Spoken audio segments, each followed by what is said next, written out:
Repetition is everything. And I'm learning that in an extremely humbling way.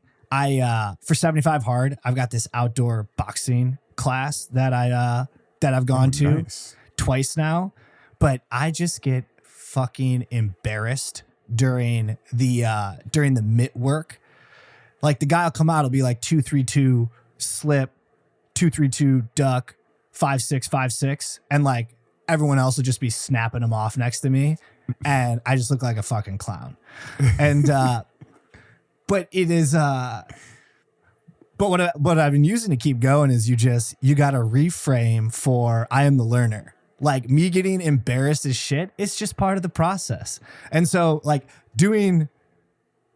us embracing this as a lifestyle, embracing mindset as a lifestyle is making me go back. And so I just thought that this was a good way to start the episode. I'm like, this morning I got embarrassed, but it's part of learning to be a sick ass boxer, which I'm going to be.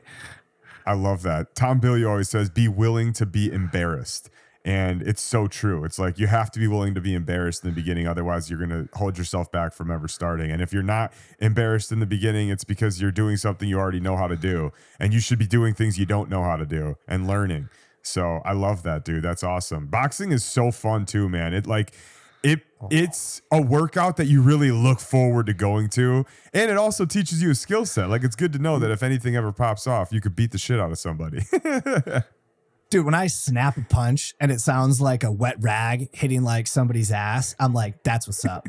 Like, it's extremely invigorating, but also I've been embarrassed both times that I went when it's just like me getting my hands confused, but I'm going back until I am sick. Like that's just how it's going to happen. Hell yeah. What a way to start off this episode. We are definitely keeping this in. This is the beginning. Dude, definitely keeping this in. Go for it. All right. So we still, yesterday's episode, I missed out on your what's up, everybody. Like that's my cue to get this episode going. So I gotta make sure that that's how we start. I need to hear what's up, everybody, but I gotta hear from you.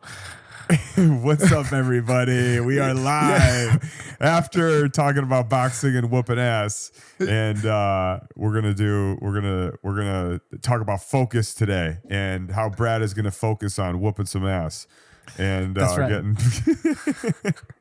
getting real good at boxing. But no, in all seriousness, we're gonna talk about focus today, and I think it's important to kind of define what focus is and how you can get focused and achieve, the goals and dreams that you have. So I know, Brad, you've got some facts on focus that I think we should start the pod off with. Kind of just define, what is the problem? Why are people not focused right now? Yeah. So focus today is a struggle for people. And I did some research and found some terrifying statistics. I think most of the focus problems we see today are directly tied to phone and then access to other digital mediums. But we'll start with the phone. So on average, people check their phone over 150 times per day. That's fucking crazy. But when I think about it, it's not that surprising. I think you said that last episode. It's crazy, but it's not that surprising. The other stat that really stood out to me was over the last 15 years. So we're not talking about some crazy period of time. I'm pretty sure this is tied to the advent of the iPhone launching, but people's attention spans are down 33%. Like that is an epidemic. And when you think about attention as your grounding in reality, your tension to reality, tension to reality. I'm still working on that, but it's crazy. And so like those two stats alone to me suggest that there's quite literally an epidemic of being distracted, not being able to focus. And what I think I heard this in a different podcast yesterday, but the phone has trained people to be masters of distraction instead of masters of focus. You're quite literally training yourself in the opposite direction of what focus is because you've got new separate things pinging your brain all the time. And so, yeah, that's Imagine what it would think about what it was like, just to talk about that for 1 second and really focus on it. Is think about when we were growing up. For those of you that don't know, me and Brad grew up in the same neighborhood. When we were growing up, like there was no phone. We didn't have phone. We didn't even have internet. We were just going outside and like playing wiffle ball, or like riding our scooters, or, you know, going in the forest preserve and riding our bikes, or paintballing, like paintballing, things like that. And now, as a kid, like you said, you have things pulling you in a million different directions. I mean, there's 10-year-olds that have TikTok, Instagram, Facebook, even though they're not supposed to have it under age 13. How many? I guarantee you know a 10-year-old that has TikTok, you know, somebody in the family, a cousin, I don't know, that has TikTok, Facebook, Instagram, Snapchat, a million other things constantly pulling them in different directions. And an iPad as a young kid. You heard about the parents just handing them the iPad. Like, there's all these distractions that kids are growing up with right now that translate into adulthood. And it's probably such a huge reason why you see an increase in the amount of children and adults being diagnosed with ADD and going on Adderall and taking all these medicines. You see there's an Adderall shortage in the world right now. Like, it Crazy. Is all, in my opinion, it's all related to the fact that we are growing up now with all these distractions that for all of history never existed. That, I think you've set up that this is going to be an ongoing problem. And I think one thing I think for the purpose of this episode, we're probably going to be focusing more on, as an adult, how you optimize your focus and really how focus has impacted our lives, and then what we've done to improve focus over time. But I think there's a worthwhile call out there that if you have children, you should really be thinking about and considering the implications of introducing constant distraction via iPads, iPhones into your children's lives, because it's a lot easier to be trained in or out of something at earlier stages in your life. I think 6 to 14 it's called the developmental period, but it's where you have this incredible ability to learn any skill, and it's when your neuroplasticity is at its highest. And so when you're introducing distraction to somebody at that age, it's going to be harder to break the habit when you're moving into adulthood. It's a foundational framework. And so, yeah, I think that the call out you just made just enhances how terrifying these statistics are, that people earlier in life are being really it's not a decision that they've made, but are going to be impacted by these carefully built distraction machines, who are also built by like the smartest people in the world. Like, the people designing the softwares on the phones are the smartest people in the world, designing them to take your attention and essentially keep you distracted from whatever it else is that you'd want to be paying attention to. So curious, we're talking about the problem right now, you know, how people don't focus anymore. What is focus? Because some can argue, okay, well, I'm not focused on what I need to be doing, but I'm focused on, you know, Instagram. I'm focused on TikTok. Like, what is focus, and what should the audience or we consider to be, you know, focusing successfully, I guess is how I should say it. Definitely. And so I put some thought into defining focus for the sake of this episode. And I think you can break focus down into two larger buckets. One is macro focus, which is, do you have a bigger picture focus for what it is that you're trying to accomplish in your life? And I think these tie back to larger concepts that we talk around with purpose, intention, and having a set of goals and then actions to get those goals. What is your focus? What is it that you're getting up for in the morning and going to chase? And are your actions supporting that? So that's macro focus. And then there's micro focus, which is, are you actually within that bigger picture of, these are the things that I'm focused on achieving, and that's very clear to me? The micro focus is, am I doing the daily actions? Am I focused on the daily actions to actually achieve that? And then I think you can break that down into bigger pieces. And I definitely want to hear your take on this, because I think I've experienced it at different times in my life, have called for different types of focus. But is focus like just knocking the things out that you need to get done during the day, regardless of the time, the duration? Or is it, you hear from some people like the concept of deep work, 4 hours of just like focused time spent on a task, or 2 90-minute sessions spent on a task, like that is focus. And so I think there's a lot of different ways to look at it, but curious to hear from you on how you define focus in your own life and what's benefited you the most and how you've defined it. I like the breakdown of macro versus micro because that's how I think about it in my own life. I think about what is my macro focus? What goals am I trying to achieve? Where's my North Star in life? Where do I need to focus my attention to get where I want to go? And then the micro is that, where do I focus my attention to get to the macro? And for me, what works the best is, and how I view focus, in my opinion, is I schedule out my time and where I want to focus my time. So, for example, I wake up in the morning and the first thing I do, other than brush my teeth, go to the bathroom, things like that, is I work out. So when I am scheduled to work out, my focus is working out. If I'm doing something outside of working out, then I am not focused on working out. Even if I'm on the treadmill, for example, and I'm on my phone, I will not get as good of a workout as if I'm on my treadmill and I'm just focused on getting the best workout I could possibly get. After working out, I have an hour where I knock out the most important tasks of my day, my must-dos. And the reason I do that right in the morning after my workout is because it's when I'm the most focused. It's before I've been hit with a bunch of different fires or things I got to take care of. And I know that those hours are going to be my most focused time to get the most important things done. So in that scheduled time, if I'm not taking care of those power tasks, then I'm off focus. Same thing though, I'm going to transition this away from work for a second and working out.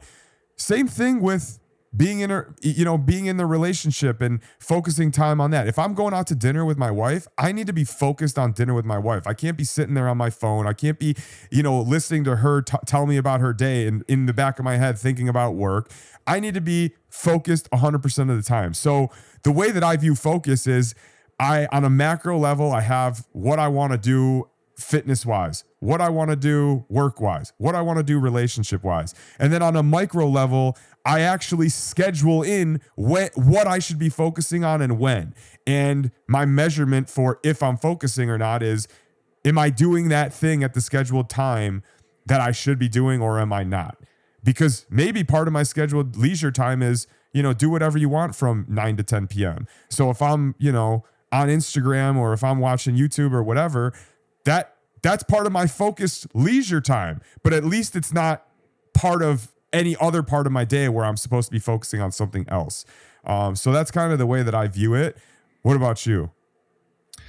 So before I jump into my own experience with focus, I wanted to distill down what you just said into two separate things.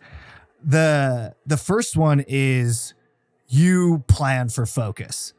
You sit down ahead of time and you define segments of time as to what they're going to be, what are you going to do during that period of time. And so I think that's just an extremely important call out, that planning allows you to be focused in any given point in time.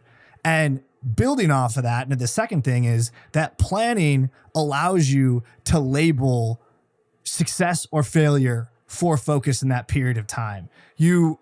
For you, there's no gray area. It's black and white definition. You said, I'm working out during this time, which means during that period of time, working out gets 100% of my focus. And so you've made it easy on yourself to define what success is in this case. And so I think it's an important brain hack.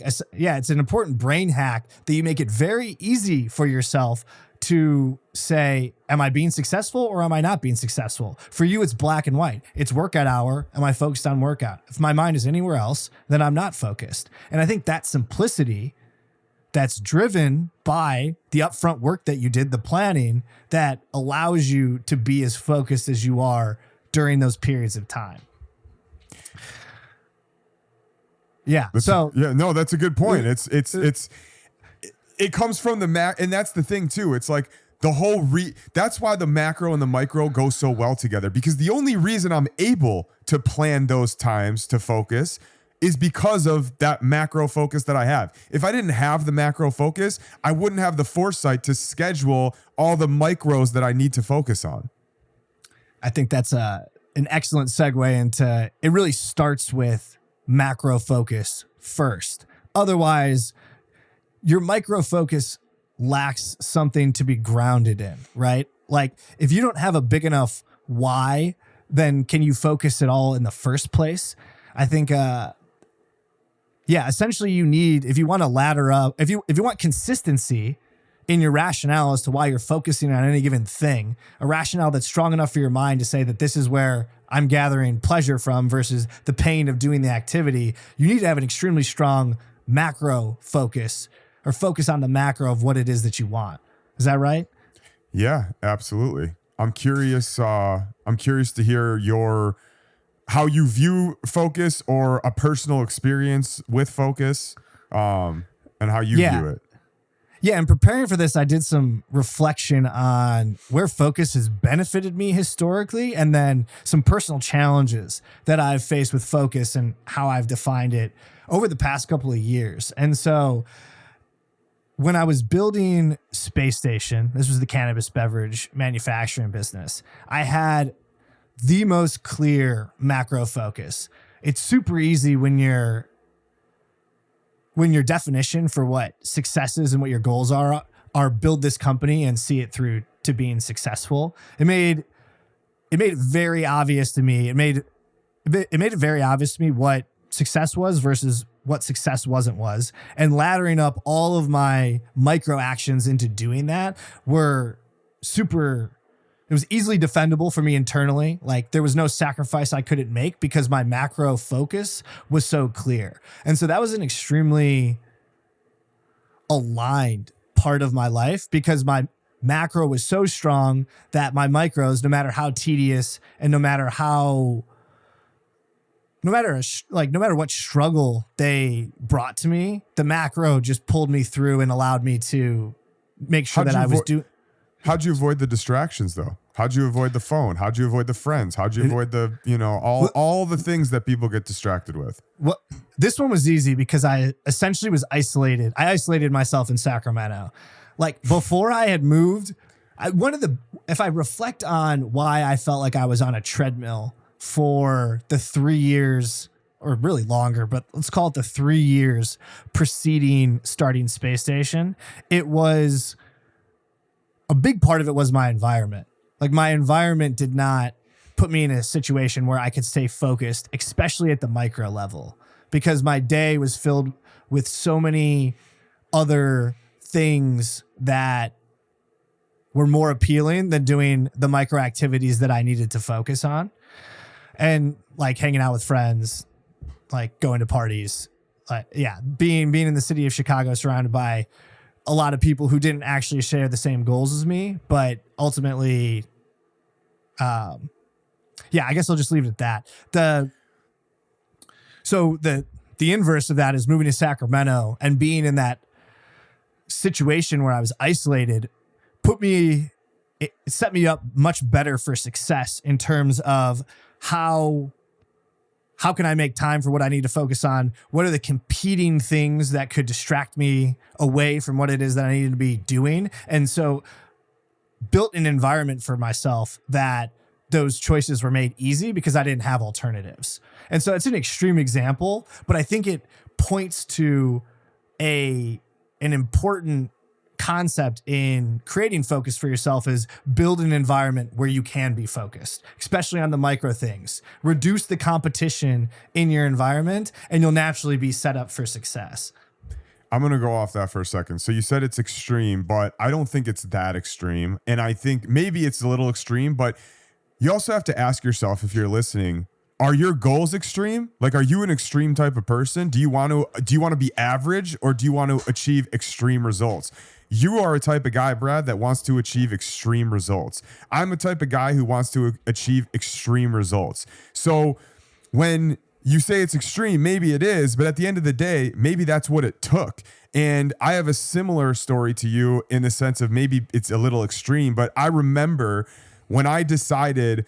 Also, let's just go back to the fact that the reason that you isolated yourself in San Francisco came from the fact that you felt this deep purpose or this deep focus that you had, that the macro focus became so clear to you or so pulling that you decided to go and isolate yourself so that you could be focused. Same thing happened to me. When I decided I wanted to quit that job and start my own business, it pulled me so much that I decided there was no other choice but to focus. And I remember texting all of my friends. We used to have this thing every single week. We would meet up and we'd do a bunch of shit, who knows. And I just said, look, guys, for the next few months, I'm out. I texted my family, for the next few months, I'm out. I'm not going to be doing these things. I apologize in advance. Luckily and unluckily, COVID happened right after that. And it was easy to just not do anything anyways. But even before that, I knew that I was going to eliminate all distractions. I wasn't going to go out with friends. I wasn't going to go to, the weekly family dinner, whatever it was. Like, I just was going to spend the next 3 to 6 months doing nothing but activities, the micro activities that were going to get me out of my job, which was my macro. And maybe that's extreme to some people, but to me, that was exactly what I needed. And guess what? Within 4 months, I was making double the amount of money that I was salaried at my job, and I quit my job. So clearly it worked. And yeah, maybe it's extreme, but so is building a freaking income like that in 4 months and quitting your job. So ask yourself, if you are in the audience, are your goals extreme? Because if they are, they're going to require you to do extreme things. Radical change requires radical change. So just wanted to point that out because you obviously displayed that by isolating yourself in Sacramento and, working every single day to build the business that you did. Clearly it was extreme, but clearly you had extreme results. So I just wanted to point that out. One thing you said that I wanted to touch on there is you asked the question, do you have extreme goals? And I would challenge anyone in the audience who didn't immediately respond to that and say, I have extreme goals, to question that. Because I just got jacked up listening to you talk about this, but I think it's important to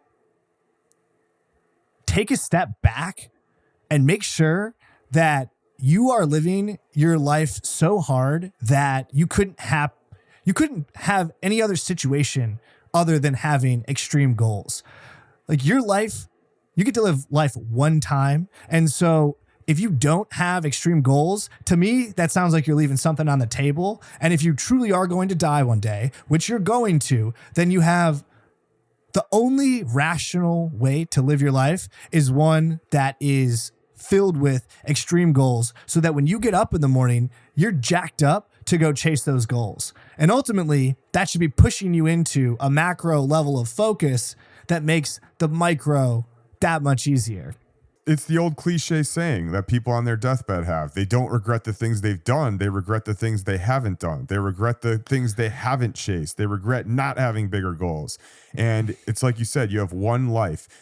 You might as well, you were born to do something great. You might as well take that opportunity and run with it rather than just aiming for average. We talked about this yesterday, right? Very few people aim for the ideal. They aim for just enough. They don't aim for, what does my ideal life consist of? What is my ideal impact? They compromise in one way or another. But you should get very clear on what you want and aim for the ideal. Don't sell yourself short.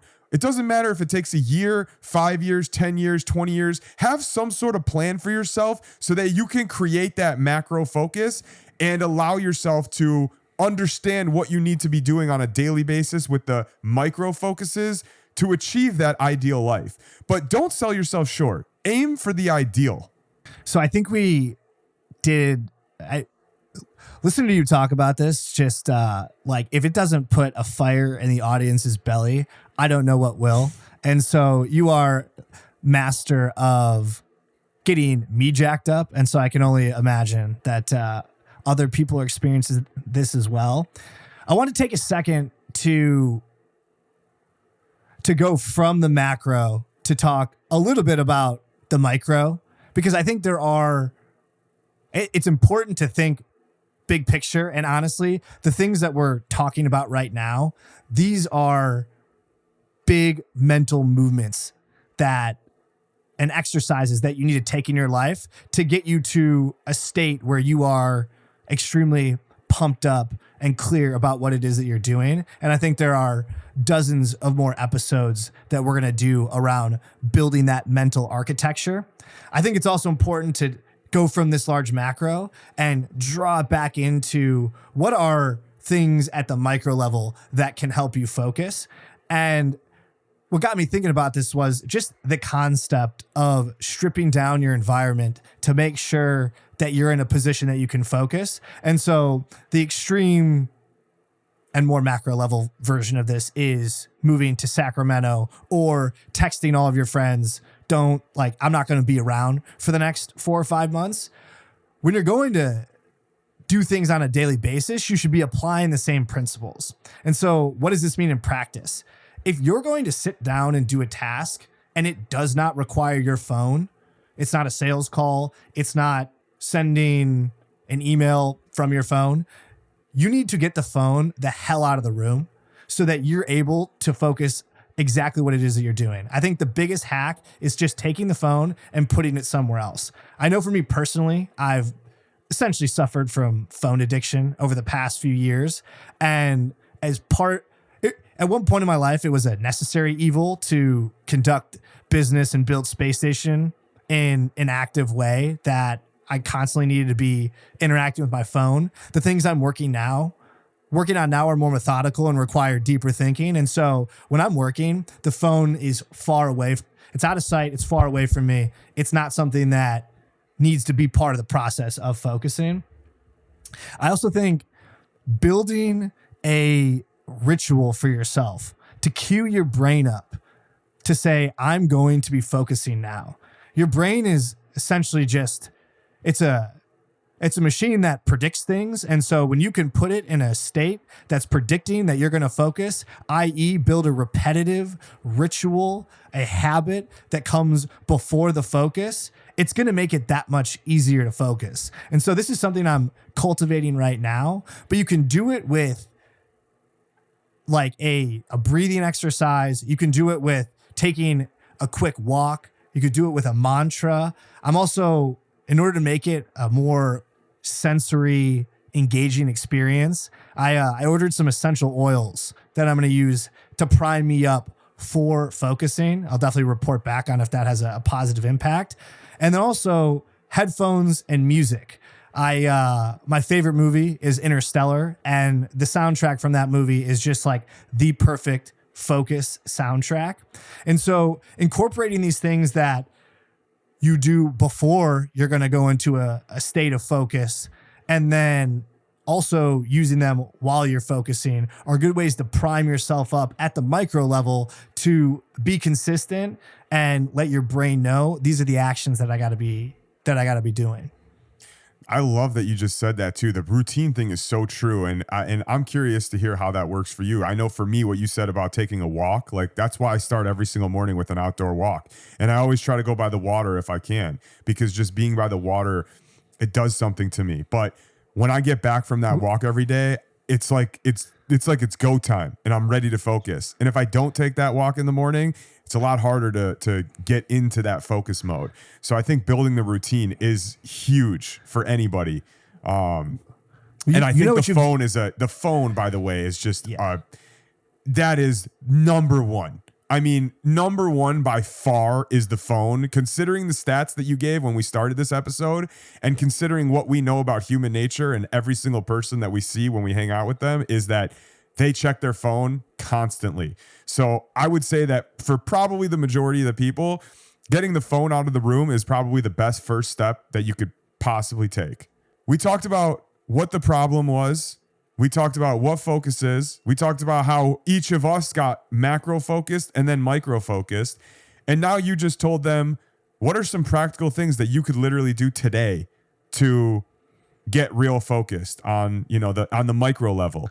So the macro level takes some work. It takes some understanding of what you want in your life. But the micro focus is easy to start right away. Get your phone out, start a routine. And the thing is, the more you focus on all those micro things and you start building a routine and building positive habits, the more your brain will unlock the macro of what you really want. Like the more that you are building those positive habits, the more your brain unlocks as to what you want in life and what you believe is actually possible. The limiting beliefs decrease more and more as you increase your positive habits. So I would say that we could end, it's up to you if you have anything else, but I would say we end the episode there because that was the perfect loop of macro, micro, tactical on macro, tactical on micro, and some things that you could do right now to improve your daily focus. You put that so beautifully. I'll just round out with one last summary, I think, of what you just said is attack the micro and the macro simultaneously, be working on both, and you'll get outsized returns because the micro are votes for the identity that you want to become. And the macro, once you get that clear and you get that right, and it's supported by those micro actions, it's going to become, it doesn't become effortless, but it gets a lot closer to effortless because everything's aligned and working together on having ultimate focus in your life for what you want to do and all the actions supporting it. Beautiful. All right, guys. I hope you enjoyed this episode. I sure did. That was really cool. And I'm curious to hear you report back. So thank you, everybody. Please subscribe, do the duties, like, comment, share. We would really, really appreciate it. Dislike if you didn't like it. Leave us a negative comment if you hate us. We appreciate all of it. But we'll see you in the next one. Thank you very much. Have a great day. Take care, everybody.